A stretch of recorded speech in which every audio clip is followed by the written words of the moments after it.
Hello students, today I am going to explain second chapter of First Flight, that is Nelson Mandela Long Walk to Freedom, written by Nelson Rohilla Mandela. Okay, so let's start. So from here we'll start. 10th May dawned bright and clear. For the past few days, I had been pleasantly besieged by dignitaries and world leaders who were coming to pay their respect.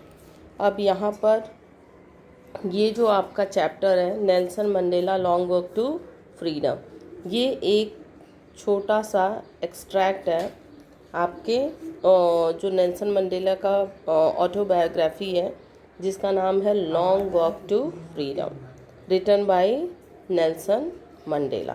ठीक है, तो वो कहते हैं कि 10th में down bright and clear, इसका मतलब है कि 10 मई का दिन था 1994, जब पहली बार साउथ अफ्रीका में क्या हुआ था कि फेयर एंड फ्री इलेक्शन हुए थे और फर्स्ट टाइम ANC पार्टी को 400 आउट ऑफ 250 सीट्स मिले थे। और तब ये एक इनॉग्रेशन सेरेमनी होने जा रहा था जहाँ पे जितने भी ANC पार्टी के जो लीडर्स थे वो क्या लेने जा रहे थे, ओथ यानी कि शपथ लेने जा रहे थे। तो नेल्सन मंडेला कहते हैं कि वो 10 मई की सुबह थी और बहुत ही ब्राइट, बहुत ही क्लियर था। एज़ यू नो कि जैसे जिस दिन आपका बर्थडे होता है सारे दिन तो एक जैसे होते हैं, लेकिन जिस दिन आपका बर्थडे होता है उस दिन क्या है, आपको बहुत ही अच्छा फील होता है, लगता है कि आज दिन बहुत अलग हटके है। तो सेम वे उन्हें भी ऐसा फील हो रहा होता है। क्यों? क्योंकि उस दिन जो वो लोग बहुत दिनों से, बहुत सालों से, हम कह सकते हैं सालों से क्या, सदियों से, मतलब सेंचुरी से वो लोग फाइट कर रहे होते हैं अपार्थाइड सिस्टम के खिलाफ, या हम कह सकते हैं रेशियल सिस्टम के खिलाफ। तो उस पर उनको जीत मिली थी। तो इसीलिए वो जो 10th मई का दिन था वो बहुत ही ब्राइट और क्लियर था। अब यहाँ पे मैं अपार्थाइड सिस्टम क्या होता है वो थोड़ा सा बताऊँगी। अपार्थाइड सिस्टम साउथ अफ्रीका में चलता आ रहा था और ये एक पॉलिटिकल सिस्टम था। इसके आधार पर क्या है कि लोग काले गोरे का में इंडिफरेंस करते थे। ठीक है, For the past few days, I had been pleasantly besieged by dignitaries and world leaders who were coming to pay their respect before the inauguration. अब यहाँ पे वो जो मंडेला वो कहते हैं कि कुछ दिनों पहले से ही मैं क्या था, वर्ल्ड के बहुत ही फेमस लीडर्स, बड़े बड़े लोगों, बड़े बड़े बिजनेसमैन से घिरा हुआ था। यहाँ बिसीज्ड का मतलब है सराउंडेड बाय, तो वो चारों तरफ से ये वर्ल्ड लीडर्स, डिग्निटरीज, बिजनेसमैन से घिरे हुए थे, जो सब लोग अपने देश से इनके देश में आए थे इनॉग्रेशन से पहले। और क्यों आए थे? इनॉग्रेशन सेरेमनी में पार्टिसिपेट करने के लिए, अपना उन्हें बेस्ट विशेस देने के लिए और अपना रेस्पेक्ट शो करने के लिए कि अब हम सब आपके साथ हैं। The inauguration would be the largest gathering ever of international leaders on South African soil. और यहाँ मंडेला कहते हैं कि ये जो गैदरिंग होने वाला था, ये जो इनॉग्रेशन सेरेमनी होने वाली थी, ये साउथ अफ्रीकन यानी साउथ अफ्रीका की धरती पर ये अब तक का सबसे बड़ा इनॉग्रेशन यानी उद्घाटन समारोह, या कह सकते हैं कि शपथ समारोह होने जा रहा था। ठीक है, The ceremonies took place in the lovely sandstone amphitheater formed by the Union Buildings in Pretoria. और ये जो सेरेमनी, ये जो उत्सव था, ये कहाँ होने वाला था? तो एक बहुत ही खूबसूरत सा सैंडस्टोन मतलब बलुआ पत्थर से बना हुआ। ठीक है, तो उसी से पत्थर से बना हुआ एक बहुत बड़ा सा एम्पी थिएटर होता है। और एम्पी थिएटर उसको कहते हैं जो कि ओपन थिएटर होते हैं, यानी कि ऊपर छत नहीं होता है, आसमान के नीचे ये स्टेयर्स बने रहते हैं और ग्राउंड में मतलब स्टेज वगैरह होता है, उसी को एम्पी थिएटर कहते हैं। Formed by the Union buildings in Pretoria, और ये जो एम्पी थिएटर था वो कहाँ था? प्रिटोरिया में। For decades this had been the seat of white supremacy, और यहाँ वो कहते हैं कि सदियों से, यानी कि सदियों से क्या हो रहा था कि ये जो सीट थी ये गोरे लोगों के अधिकार में थी, यानी कि गोरे लोग ही अब तक इस पे राज करते चले आए थे। And now it was the site of a rainbow gathering of different colours and nations for the installation of South Africa's first democratic non racial government. लेकिन अब वो कहते हैं कि लेकिन अब यहाँ का नज़ारा टोटली डिफरेंट था, यानी कि अब काले गोरे का जो भेदभाव है वो ख़त्म हो चुका था, और पहली बार यहाँ पे क्या है, साउथ अफ्रीका की धरती पर लोकतंत्रात्मक, या कह सकते हैं बिना रंग के आधार पर, बिना रंग और जाति के भेदभाव के आधार पर यहाँ पे एक नई डेमोक्रेटिक या नॉन रेशियल गवर्नमेंट बनने जा रही थी। अब मैं यहाँ पे थोड़ा सा वीडियो को पॉज करके ये बताऊँगी कि जैसा आपने देखा ना कि हमारे देश में भी आज़ादी की लड़ाई काफ़ी लोगों ने लड़ी थी, तो सेम में इन लोगों ने भी अपने देश में नॉन रेशियल गवर्नमेंट फॉर्म करने के लिए, यानी कि ये जो रेशियल इंडिस्क्रिमिनेशन था इसके लिए इन्होंने काफ़ी लंबा संघर्ष किया था। ठीक है, तो ये चैप्टर बहुत हार्ड नहीं है, आपको लगेगा कि बहुत हार्ड है, लेकिन अगर आप खुद की आज़ादी की लड़ाई से इसको देख कर चलोगे तो आपको बहुत ही थोड़ा इजी लगेगा। जैसा हमारे फ्रीडम फाइटर्स ने बहुत ज़्यादा सेक्रीफाइस किया, बहुत ज़्यादा टॉर्चर्स सहे, उसी तरीके से इन लोगों ने भी अपनी राइट्स के लिए, अपने फ्रीडम के लिए क्या किया, बहुत ज़्यादा सेक्रीफाइस किया, बहुत ज़्यादा टॉर्चर सहे। So let's move to our next para. On the lovely autumn day, I was accompanied by my daughter ज़ेनानी। अब वो कहते हैं कि वो ऑटम का दिन था और इनके लिए बहुत ही खूबसूरत वो ऑटम का दिन था। क्यों? क्योंकि उस दिन उनके संघर्ष की कहानी पूरी होने जा रही थी। और फिर वो कहते हैं कि उस खूबसूरत दिन यानी अच्छे दिन पे मेरे साथ कौन थी? मेरी बेटी ज़ेनानी। ऑन द पोडियम, यहाँ पोडियम का मतलब है स्टेज, ठीक है। तो on the podium mister de Klerk was first sworn in as second deputy president. अब वो कहते हैं कि पहले स्टेज पे कौन गया? मिस्टर डी क्लार्क गए। क्या करने के लिए? शपथ लेने के लिए। और कौन से पद की शपथ लेने के लिए? तो as a second deputy president. Then ये साउथ अफ्रीका के कौन है? प्रेसिडेंट है। और इन्होंने, जो कि नेल्सन मंडेला हैं, और इन्होंने काफ़ी लंबा संघर्ष किया था। और you will be amazed to know कि ये 30 साल जेल में रहे, ठीक है। Then Thabo Mbeki was sworn in as first deputy president. और उसके बाद स्टेज पर कौन गया? तो थाम्बो मेबेकी गए, और वो भी शपथ लेने के लिए गए as a first deputy president. When it was my turn, अब नेल्सन मंडेला यहाँ पे कहते हैं कि जब मेरी बारी आई, I pledged to obey and uphold the Constitution and to devote myself to the well-being of the Republic and its people। तो जब मेरी बारी आई तो मैंने भी प्लेज लिया, और मैंने प्लेज लिया अपने संविधान के प्रति, अपने लोगों के प्रति, यहाँ की हर एक चीज़ के प्रति कि मैं अपने आप को क्या करूँगा? संविधान, यहाँ के लोगों के प्रति समर्पित कर दूंगा, हमेशा उनकी भलाई के लिए ही कार्य करूंगा। To the assemble guest and the watching world I said. और वहाँ जितने भी उपस्थित लोग थे और जितनी भी दुनिया के लोग जो कि उनको टेलीविज़न पे देख रही थी, उनको मैंने संबोधित कर दिया, यानी कि उन्होंने स्पीच में या अपने मैसेज में उन्होंने कहा। तो वो कहते हैं, let's see, today all of us do by our presence here confer glory and hope to newborn liberty। अब वो कहते हैं कि यहाँ आज के दिन यहाँ पे जितने भी उपस्थित बड़े बड़ी हस्तियाँ, जितने भी लोग हैं, तो वो कहते हैं कि यहाँ जितने भी उपस्थित लोग हैं वो सब लोग यहाँ क्यों उपस्थित हुए हैं? ताकि वो अपनी बेस्ट विशेस, ये जो नई नई नॉन रेशियल डेमोक्रेटिक गवर्नमेंट बनी है, अपना बेस्ट विशेस उनको देने के लिए, अपना रिस्पेक्ट शो करने के लिए। Out of the experience of an extraordinary human disaster that lasted too long. और वो कहते हैं कि ये जो जीत मिली है, ये जो non racial form of government बनी है, इसके लिए उन्होंने बहुत नॉट ओनली ही बल्कि वो और उनके जैसे ना जाने कितने फ्रीडम फाइटर्स और लोगों ने इसके लिए बहुत बड़ा बलिदान दिया है, त्याग किया है, और साथ में बहुत ज़्यादा यातनाएं और टॉर्चर सही है, तब जाके ये लंबे इंतज़ार के बाद ये दिन देखने को मिला है।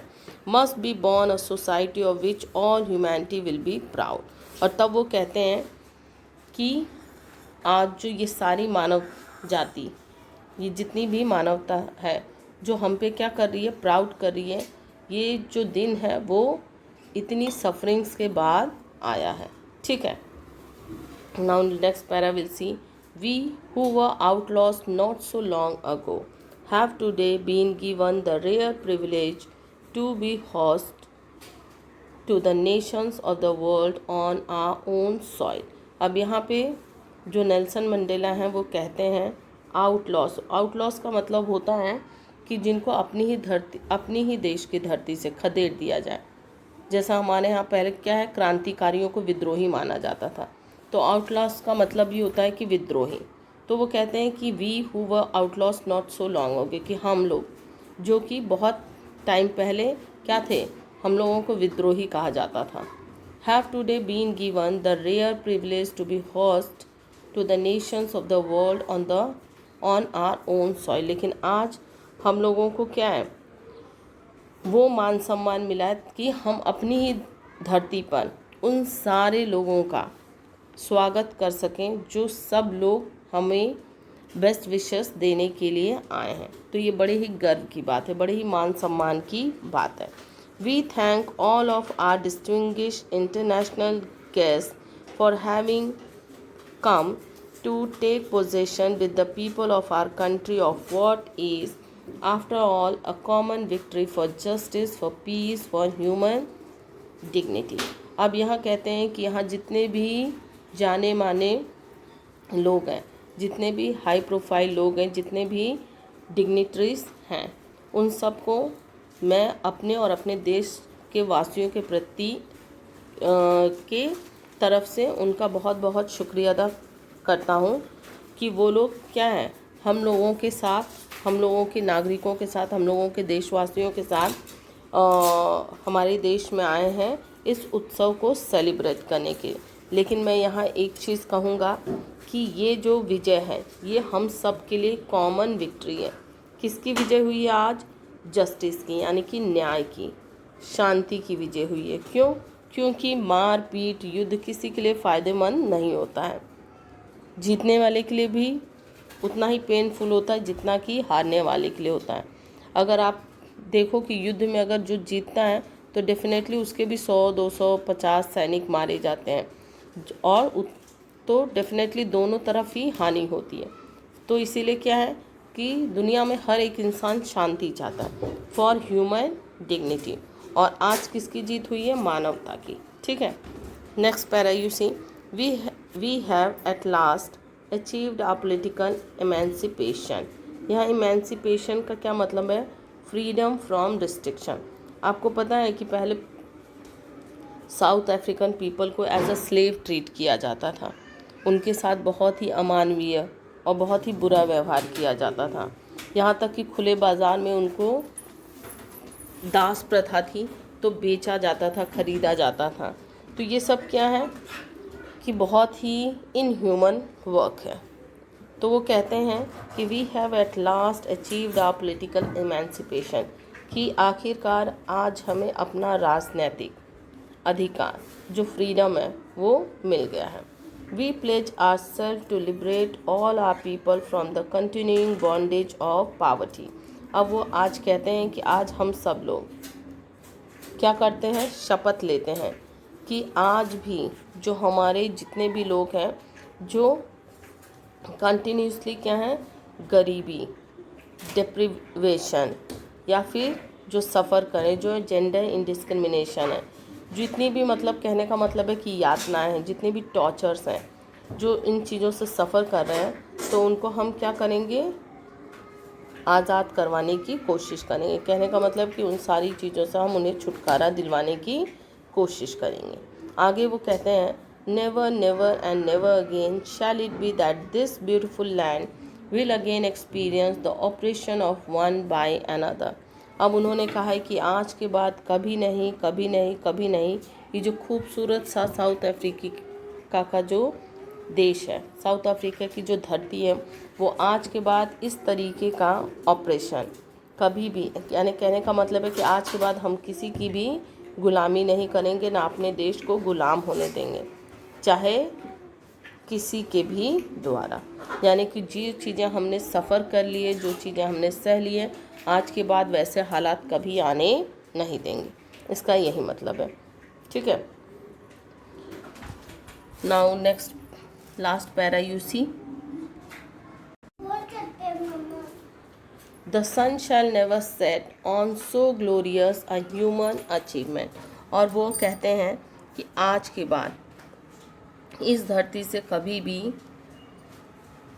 जो सन है वो आउटशाइन नहीं करेगा। यानी कि जो हमारी मानवता है, जो इतनी आज चमकी है, यानी हमारी जो संघर्ष की कहानी पूरी हुई है, वो आज के बाद फिर दोबारा कभी पीछे मुड़कर नहीं देखेंगे। यानी कि हम कभी पहले जैसा हालात नहीं होने देंगे। Let freedom reign, God bless Africa. और फिर वो कहते हैं, तो चलो आज के बाद क्या है, हमारी धरती पर अफ्रीका में हमेशा आज़ादी का राज हो, और भगवान अपनी जो ब्लेसिंग्स हैं वो इस धरती को, यानी इस साउथ अफ्रीका पे बरसाएं। Now next page you come. A few moments later, we all lifted our eyes in awe as a spectacular array of South African jets. अब वो कहते हैं कि उसके कुछ ही क्षण के बाद क्या हुआ कि हम सब लोगों ने अपनी आंखें ऊपर की, और ऑ का मतलब है कि बहुत ही सबके सब अमेज्ड हो गए, सबके सब बहुत ज़्यादा सरप्राइज हो गए। आप भी कोई बहुत ही खूबसूरत कोई अच्छा नज़ारा देखते हैं तो बहुत ही क्या हो जाते हैं, चौंक जाते हैं, सरप्राइज्ड हो जाते हैं, अमेज्ड हो जाते हैं। तो वो कहते हैं कि हम सब लोग भी बहुत ही ज़्यादा अमेज्ड हो गए। क्यों? क्योंकि ऊपर का नज़ारा ही कुछ बहुत ही अद्भुत था। स्पेक्टेकुलर एरे, स्पेक्टेकुलर एरे का मतलब होता है एन इम्प्रेसिव डिस्प्ले। और कौन ऊपर क्या नज़ारा था कि अफ्रीकन जितने भी जेट्स थे, हेलीकॉप्टर्स थे, और ट्रूप कैरियर। ट्रूप कैरियर क्या होता है? तो ट्रूप कैरियर होता है जो सेना की टुकड़ी को एक जगह से दूसरे जगह जो प्लेन कैरी करते हैं उनको कहते हैं, ठीक है। Roared in perfect formation over the Union Buildings. और ये जेट्स, हेलीकॉप्टर्स, ट्रूप कैरियर से सब के सब दहाड़ मारकर एक से एक कलाबाजी यूनियन बिल्डिंग्स के ऊपर कर रहे होते हैं। It was not only a display of pinpoint precision and military force. अब यहाँ पे जो नेल्सन मंडेला हैं वो कहते हैं कि ये कोई पिन पॉइंट मतलब होता है डेफिनेट। तो वो जो उनका जो कलाबाजी करने का तरीका था, वो जो परफॉर्मेंस था, वो एकदम परफेक्ट था, डेफिनेट था, इधर उधर कुछ भी नहीं हो रहा था। यानी कि they were not doing a single mistake, but a demonstration of the military's loyalty to democracy. और वो लोग ये सब क्यों करके शो कर रहे थे? ताकि वो अपनी लॉयल्टी, ये जो न्यू नॉन रेशियल गवर्नमेंट बनी है, ये जो न्यू गवर्नमेंट बनी है नॉन रेशियल गवर्नमेंट, उसके प्रति वो अपनी लॉयल्टी शो कर रहे थे, ये जो परफेक्ट सा डिमॉन्स्ट्रेशन करके, ठीक है ना। To a new government that had been freely and fairly elected. और वैसे भी मैंने बताया था कि out top 400 seat they got 252 seats. कहने का मतलब एकदम फ्रीली और फेयरली इलेक्शन हुआ था। Only moments before the highest generals of south African defence force and police, they chest bedecked with ribbons and medals from days gone by, saluted me and pledged their loyalty. अब यहाँ पे बेडेक्ट का मतलब होता है कि जिनकी छातियाँ क्या है, मेडल्स रिबन से सब लदी हुई थी, सजी हुई थी। तो वो कहते हैं कि उसके थोड़ी ही देर के बाद साउथ अफ्रीका के जितने भी बड़े बड़े जनरल्स थे, पुलिस के अधिकारी थे, जिनकी छातियाँ जो है वो मेडल से रिबन से एकदम लदी हुई थी, वो सब के सब आकर उन्होंने मुझे सैल्यूट किया और शपथ ली कि आज के बाद वो अपनी लॉयल्टी, अपनी वफादारी इस न्यू गवर्नमेंट या कह सकते हैं मेरे प्रति समर्पित रहेंगे। I was not unmindful of the fact that not so many years before they would not have saluted but arrested me। अब वो कहते हैं लेकिन मुझे बिल्कुल भी बुरा नहीं लगा, यानी मैंने माइंड नहीं किया कि कुछ साल पहले ये वही लोग थे जिन्होंने मुझे क्या किया, ये वही लोग थे जिन्होंने मुझे अरेस्ट किया था, और आज वही लोग मुझे क्या कर रहे हैं, सैल्यूट कर रहे हैं और अपनी लॉयल्टी शो करने का वादा कर रहे हैं। Finally a शेवरन of Impala jets left a smoke trail of the black, red, green, blue and gold of the new south African flag. अब वो कहते हैं उसके बाद अब सेरेमनी क्या हो रही थी, एंड हो रही थी, तो वो कहते हैं कि फाइनली अब क्या होता है, शेवरन। शेवरन का मतलब होता है वी शेप का पैटर्न बनना, ठीक है। तो वो कहते हैं कि जो इम्पाला जेट्स थे वो अपने उनके पीछे से, यानी उनके टेल में से, उनके विंग्स में से अलग अलग कलर्स के स्मोक यानी धुआं निकल रहे थे, जो कि वी शेप बना रहे थे। और ये कौन से कलर थे, ब्लैक था, रेड था, ग्रीन था, ब्लू था और गोल्ड कलर थे, गोल्डन कलर। कहने का मतलब है कि ये सारे कलर साउथ अफ्रीका के फ्लैग में हैं और इसीलिए they were showing their respect to the new non-racial form of government। So students, let's stop here, नहीं तो वीडियो बहुत लंबा हो जाएगा और remaining portion will see in next video.